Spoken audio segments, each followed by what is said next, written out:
기도하겠습니다. 좋으신 아버지 하나님, 오늘도 이 아침에 시간을 허락하여 주시고 또 주님의 말씀을 묵상하며 이 하루를 출발할 수 있게 하시니 감사를 드립니다.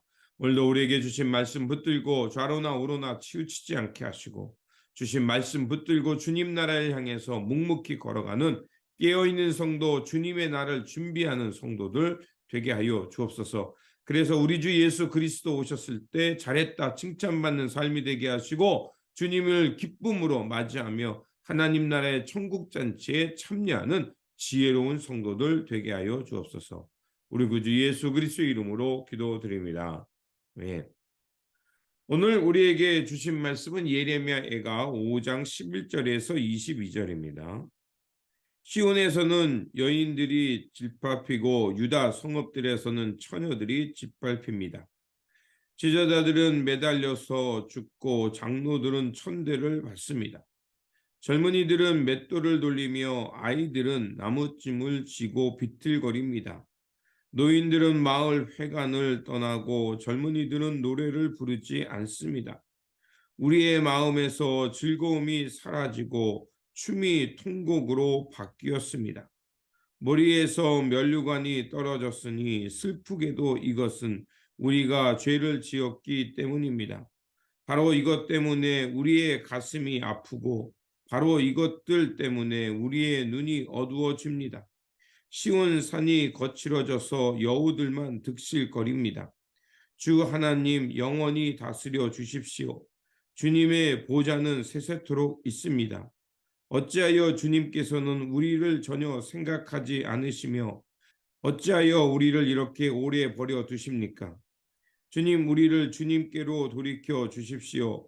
우리가 주님께로 돌아가겠습니다. 우리의 날을 다시 새롭게 하셔서 옛날과 같게 하여 주십시오. 주님께서 우리를 아주 버리셨습니까?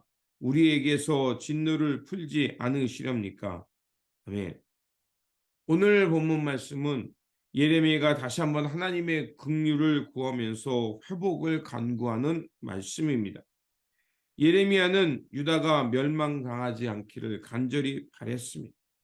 하지만 그들은 하나님의 말씀을 거부했고 끝까지 바벨론에게 저항을 하다가 모든 것을 잃어버렸습니다. 성벽은 무너졌고 성전은 파괴되었고 성전의 기물들은 약탈당했습니다. 또한 하나님의 거룩한 임재가 있는 지성소는 바벨론의 군사들에 의해서 더럽혀졌습니다. 예레미야와 유다 백성들은 이보다 더 큰 상실과 모욕감은 없었을 것입니다.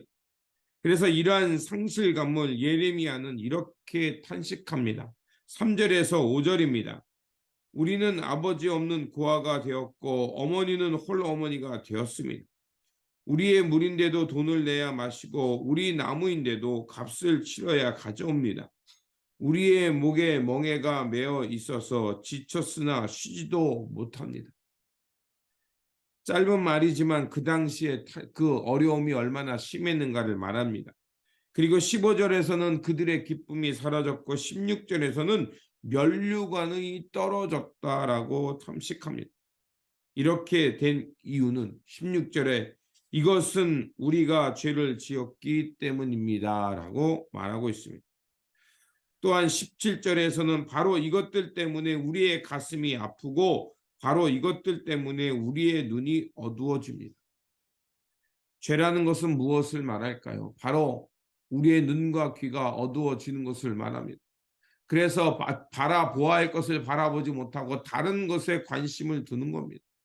그래서 이스라엘 백성들은 결국 죄로 인해서 그렇게 아름답고 화려하고 찬양의 소리가 넘치던 그곳이 파괴되어 탄식과 슬픔과 애곡하는 소리만 남은 것입니다. 나라가 망하자 바벨론의 포로로에 잡혀간 사람들은 경제적 또 강제 노역에 시달렸습니다. 본토에 남은 사람도 마찬가지입니다. 기근과 배고픔 또 빼앗김과 어느 사람도 돌보지 않기 때문에 여전히 유린당하고 고통당할 수밖에 없었던 것입니다. 예레미야는 유다의 멸망을 보면서 사람의 습성, 즉 우성과 풍요를 쫓았던 그 습성에서 돌이켜서 하나님께로 돌아가는 것이 얼마나 어려운가를 그는 똑똑히 보았습니다. 그렇게 이제 예레미야는 백성을 향해 돌이키라고 기도하고 그것을 다시 하나님께로 다시 기도합니다. 그리고 모든 이러한 현실이 자신의 잘못인 것으로 탄식하며 하나님께서 자비를 베풀어 이스라엘을 회복해 주시기를 간절히 기도합니다. 그래서 21절과 22절은 이렇게 되어 있습니다. 주님, 우리를 주님께로 돌이켜 주십시오. 우리가 주님께로 돌아가겠습니다. 우리의 날을 다시 새롭게 하셔서 옛날과 같게 하여 주십시오. 주님께서 우리를 아주 버리셨습니까? 우리에게서 진노를 풀지 않으시렵니까?